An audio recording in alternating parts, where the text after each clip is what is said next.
নমস্কার বন্ধুরা, আশা করছি সবাই খুব ভালো আছো। সবাইকে আমার চ্যানেলে অনেক অনেক স্বাগত। যদিও ভিডিওটা দিতে বেশ কিছুদিন দেরি হয়ে গেল। এরা ছিল শ্রাবণ মাসের লাস্ট সোমবারে আমরা গিয়েছিলাম বহরমপুর পাতালেশ্বর মন্দিরে। আর সেটাই তোমাদের সঙ্গে শেয়ার করব। আমরা পাতালেশ্বর মন্দির গিয়েছিলাম এবং সেই দিনটা মানে এত ভিড় ছিল এবং অবশ্যই চারিদিকের পরিবেশও অবশ্যই খুবই সুন্দর ছিল। তো চলো আমরা যাই, আমার সঙ্গে তোমরাও এসো এবং দর্শন করো। আশা করছি সবার খুব ভালো লাগবে। যদিও অনেক ভিড় থাকবে, তো সেহেতু সেক্ষেত্রে একটু অসুবিধা হতে পারে হয়তো তোমাদের দর্শন করতে, কিন্তু একটু কষ্ট করে দর্শন করে নিও। বাবার দর্শন আশা করছি সবাই ভালোভাবে দর্শন করতে পারবে। তো চলো যাওয়া যাক। প্রথমে আমরা দেখতেই পাচ্ছ রাস্তার এখান থেকেই মানে কি ভিড়, এবং মানে প্রচুর বড় একটা লাইন পড়েছে। মানে মন্দির তো অনেকটা দূরে, মানে মন্দিরের গেট, ঠিক আছে, আর এদিকে পুরোটা এতটা লাইন পড়েছে। তো যাই হোক, আমি লাইনে দাঁড়িয়ে গেছি, পরপর পরপর যাচ্ছি। এই যে দেখো লাইনে দাঁড়িয়ে আছে এবং পেছনেও কিন্তু মানে অনেকে এসে এসে দাঁড়াচ্ছে। তো প্রচুর লাইন, কিন্তু মানে আমি সব লাস্টে দাঁড়ালাম এসে, তারপরেও কিন্তু দেখো কত লাইন মানে পড়ে গেল আর কি। তো একে একে এবার লাইন তো আস্তে আস্তেই এগোতে থাকছে। লাইন যে একেবারে থেমে আছে সেরকমটাও কিন্তু নয়, কিন্তু মানে ওই যে বললাম একেবারে ঝট করে তো আর হয়ে যাবে না, কারণ গেট থেকে অনেকটা দূরে লাইন। ওই যে দেখছো পুরো কতটা দূরে দেখো লাইন। আর এখানেও কিন্তু দেখো মানে মন্দিরের বাইরেটাতে খুব সুন্দর একটা বাবার মূর্তি করা আছে, যেটা কিন্তু খুবই ভালো লাগে দেখতে, মানে দেখলেই মন জুড়িয়ে যাবে তোমাদের। তো সবাই সেটাও এখন দর্শন করো, কারণ হচ্ছে মন্দিরের ভেতরে যেতে তো এখন অনেকটাই দেরি, কারণ লাইনে দাঁড়িয়ে রয়েছি। আর এখানে তোমরা মানে আমরা দর্শন করি, তোমরাও দর্শন করো। বাইরে যে বাবার সুন্দর মূর্তিটা করেছে বেশ অনেকটা উঁচুতে, সেটাই দর্শন করো। এখন আমরা মন্দিরের গেটের কাছে চলে এসেছি। মানে দাঁড়িয়ে থাকতে থাকতে আর কি লাইন বেশ ভালোই এগোচ্ছে। একেবারে যে সে অনেকক্ষণ ধরে থেমে রয়েছে সেরকমটা কিন্তু নয়, ঠিক আছে, মানে বেশ লাইন এগোচ্ছে। কিন্তু বললাম যে এত ভক্ত এত ভিড়, তো একটু তো মানে টাইম লাগবেই। তো চলো একেবারে মন্দিরের ভেতরে এবার প্রবেশ করব, মানে গেটের কাছে চলে এসেছি আমরা। আর গেটটা কিন্তু দেখো খুবই সুন্দর করে সাজিয়েছে। মানে এখন তো দিনের বেলা, যদি এটাই সে রাতের বেলা হয় না, তাহলে দেখতে কিন্তু খুবই সুন্দর লাগবে, তাই না বলো? কি সুন্দর দেখো সাজিয়েছে।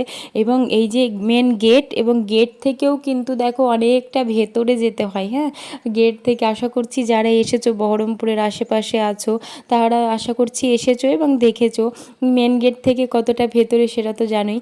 তো আস্তে আস্তে আমরা এখন সেই লাইন দিয়ে দিয়ে এগোচ্ছি একে একে। আমি লাইনে দাঁড়িয়ে আছি আর শ্রেয়ান্ত ঘুরে ঘুরে চারিদিকে ঘুরে ঘুরে বেরোচ্ছে। আর এই যে দেখো আমরা কিন্তু অনেকটাই কাছাকাছিতে এখন চলে এসেছি। আর চারিদিকে কি মানে বিশাল জায়গা না, চারিদিকে দেখো কত জায়গা, আর চারিদিকে গাছপালা রয়েছে। তো বাবার জায়গা মানে তো একটু ঠান্ডা ঠান্ডা হবে। আজকে কিন্তু গরমটা কিন্তু ভালোই ছিল, মানে রোদ কিন্তু বাইরে তো দেখতেই পেলে রোদ কীরকম ছিল, কিন্তু এখানে কিন্তু মানে এতটুকু গরম নেই। মানে গরম বলতে কি, এত লোক যেহেতু আছে সেই জন্য একটু তো গরম হবে, কিন্তু রোদের যে তাপ চারিদিকেই দেখতে পাচ্ছ কি সুন্দর একদম ইয়ে রয়েছে, মানে গাছে একদম ভরপুর ছায়া রয়েছে। তো এবার আমরা একেবারে মন্দিরের মানে ভেতরে প্রবেশ করব। সবাই জল ঢালছে ওখানে, দেখতেই পাচ্ছ। তো চলো জলটা ঢেলে নিই। মন্দিরের ভেতরে মানে এত ভিড় কি বলবো, ওখানে তো মানে বাবার মানে যে ছবি বা ভিডিও করা আজকে সম্ভব নয়, তাই ছবিটা তোমাদেরকে দিয়ে দিলাম। এই ছবিটা আমার মানে কদিন আগেই তোলা, যখন এসেছিলাম। তো সেটা দেখে নাও তোমরা। আর তারপরে আমরা জল ঢেলে বাইরে চলে এসেছি। বাবার দর্শন না করালেও তো নয়, কিন্তু এত ভিড় ছিল। আর কি বলো তো, মানে চারিদিকে জল ঢালছে, এর মধ্যে মানে ভিডিও করাও যায় না, ঠিক আছে। আর জল ঢালতে এসেছি, জল ঢেলে নিলাম ভালোভাবে, সেটাই মানে ভিডিওটা তো তোমাদেরকে ছবিতে দেখিয়ে দিলাম, বাবার দর্শন তো করিয়েই দিলাম। আর তারপরে বাইরের দিকে এসে আমরা এখন প্রদীপ দেখাচ্ছিলাম চারিদিকে। মানে আজকে তো ধরো প্রচণ্ড ভিড়, ওই সামনের দিকে প্রদীপ দেওয়া, প্রদীপ ধূপকাঠি মোমবাতি যে যাই দেবে না কেন সেটা ধরো মানে আর কি বারণ করে দিয়েছে, ওখানে দেওয়া হচ্ছে না এই দিকটাতে, মানে ফাঁকা জায়গাতে। কারণ ওখানে এত প্রদীপ মানে মোমবাতি যদি ধরানো হয় ধরো, তার মধ্যে বুঝতেই পারছো লোকজনের তো প্রচুর মানে প্রচুর ভক্তের ধরো যাওয়া আসা চলছে, বাই চান্স কোনো একটা অঘটন ঘটেই গেল, যার জন্য ওই দিকটাতে কারণ ওই দিকটা তো সামনের দিক, সব ভক্তরা ওই দিক দিয়েই তো ঢুকছে ধরো মন্দিরের ভেতরে, সেই জন্য এই দিকটাতে কিন্তু মন্দিরের সুন্দর করে জায়গা রেখে দিয়েছে, এদিকেই সবাই মোমবাতি মানে যার যা ইচ্ছা মোমবাতি প্রদীপ ধূপকাঠি যার যা ইচ্ছা সেটা করছে। এখানে সুন্দর একটা নন্দী মহারাজ রয়েছেন, নন্দী মহারাজের সবাই কিন্তু বেশ জল ঢালছে। আমরা এবার মন্দিরের চারিদিকটাও তোমাদেরকে একটু একটু ঘুরে দেখিয়ে দিচ্ছি। মন্দিরের শ্রেয়ান তো ওখানে খেলা করছিল, আর আমি মন্দিরের চারিদিকটা একটু ঘুরে ঘুরে দেখছিলাম, এবং বাকি ছোট ছোট মন্দির আছে। কিন্তু আজকে কি বলো তো, এত ভিড়, আর মানে যেখানে পা দিচ্ছি সেখানে সে ফুলে পা পড়বে নয় এতে পা পড়বে, মানে একটা কি অস্বস্তি মানে হয় না যে ফুলে টুলে পা পড়ছে এরকম একটা, কিন্তু সেই সবাই কিছু করার থাকছে না, সবাই সেই ওই রকমভাবেই যাওয়া আসা করছে, কারণ চারিদিকেই জল ফুল মানে এগুলোতে, আর ভক্ত কীরকম এসেছে সেটা দেখতেই পাচ্ছ, চারিদিকে কীরকম লোকজন সেটাও তোমরা দেখতে পাচ্ছ। আশা করছি তোমাদের বাবার দর্শন ভালোভাবে হয়েছে এবং তোমরা ভালোভাবে দর্শন করতে পেরেছো। আর মানে পুরো ভিডিওটা যে মন্দির চত্বরটা আমি তোমাদেরকে ঘুরে দেখালাম সেটাও কিন্তু আশা করছি তোমাদের ভালো লেগেছে। এখানে একটা গণেশ মন্দির রয়েছে, আর দেখতে পাচ্ছ গণেশ মন্দির, তার সঙ্গে এখানে বাবা মহাদেবও রয়েছে। তো আশা করছি তোমাদের ভালো লাগবে ভিডিওটি। আর এখন আমাদের পুজো দেওয়া তো হয়ে গেল, এখনও কিন্তু কি বিরাট লাইন রয়েছে, মানে আমরা এসেছি এমনিতেই দেরি হয়ে গেছে আমাদের আসতে, তারপরেও মানে এই রকমভাবে কিন্তু সেই ভোর থেকেই আজকে কিন্তু চলছে।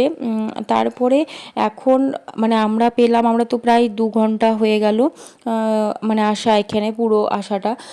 তো তারপরে কিন্তু এখনও বিরাট লাইন, এখন 12:30 মতো বাজছে, ঠিক আছে, মন্দির চত্বর ঘোরা টোরা এখন 12:30 মতো বাজছে, আমরা তো 10টার সময় এসেছিলাম, ঠিক আছে, 2 ঘন্টা পেরিয়ে গেল। তারপরেও এই যে আমরা এখন মানে একটু ঘুরে, মানে ঘুরে বলতে এই তো ঘোরা তো হয়ে গেল, চারিদিকটা তোমাদেরকেও দেখিয়ে দিই একটু। এখানে বসার জায়গা, অন্য সময় আসলে কি বলো তো এইগুলোতে একটু বসা হয়, বেশ বসে থাকা যায়, কিন্তু আজকে এত ভিড় যে মানে বসবো কোথায় বা মানে শান্তভাবে বসা হবে সেরকমটা তো হবে না, যার জন্য কিন্তু আর বসবো না আজকে। আর দেরিও হয়ে গেছে, অনেকটা দেরি হয়ে গেছে, প্রচণ্ড রোদ বাইরে, দেখতে তো পেলে কীরকম রোদ, আর এখন ওই যে চারপাশে দেখতে এখানে শুধুমাত্র মানে গাছের ছায়া পড়ছে বলে ঠান্ডা ঠান্ডা বেশ আছে, কিন্তু প্রচণ্ড রোদ বাইরে। আর দেখো এখনও কি পরিমাণ লাইন, মানে আজকে তো পুরো সারাদিন জল ঢালা হবে মানে রাত্রি পর্যন্ত। আর এই দেখো পুরো মন্দিরের ভেতর থেকে এই দিকটা মানে তোমাদেরকে লাইনটা দেখাচ্ছি, দেখো পুরো লাইন, আর এই লাইনেই আমরাও সে এই লাইন দিয়েই আসলাম, হ্যাঁ এতটা লাইন দাঁড়িয়ে ধরো আসলাম, আর তার মধ্যে এই লাইন কিন্তু এখন আবার সেই একইভাবে পড়ে গেছে, তাহলে ভাবো মানে কত লাইন হচ্ছে। আমি আসার আগেও তো তাই এরকমই লাইন ছিল, এই যে মন্দিরের এই জায়গা দিয়ে আমরা যখন গেলাম প্রথমে দেখতে পেলে।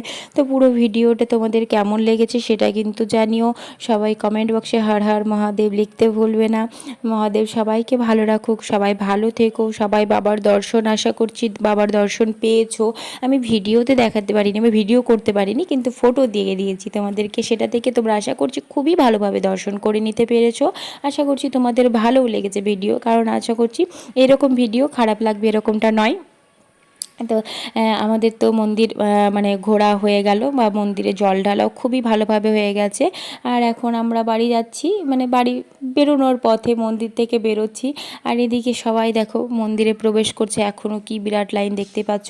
আর বাইরে যে মহাদেবটা রয়েছে সেটাও কিন্তু মানে এত সুন্দর লাগে না, দেখলেই চোখ জুড়িয়ে যায়, বেশ কতটা উঁচুতে দেখো, বেশ মন্দিরের খুব সুন্দরভাবে করেছে মূর্তি, মানে বাবার যে মূর্তিটা বানিয়েছে সেটা কিন্তু খুবই সুন্দর করেছে। আমাদের পুজো দেওয়া কমপ্লিট, খুবই গরম লেগে গেছিলো, এখন শ্রেয়ান বলছে যে আইসক্রিম খাবে, তাই জন্য আইসক্রিম তো সচরাচর দিই না ওকে, তারপরেও আজকে একটু দিলাম কারণ আবদার করেছিল, তাই এটা খেয়েই বাড়ি চলে যাব। ভিডিওটি কেমন লাগলো অবশ্যই জানো, ভিডিওটি ভালো লাগলে লাইক কমেন্ট শেয়ার করো, আর thanks for watching, bye by.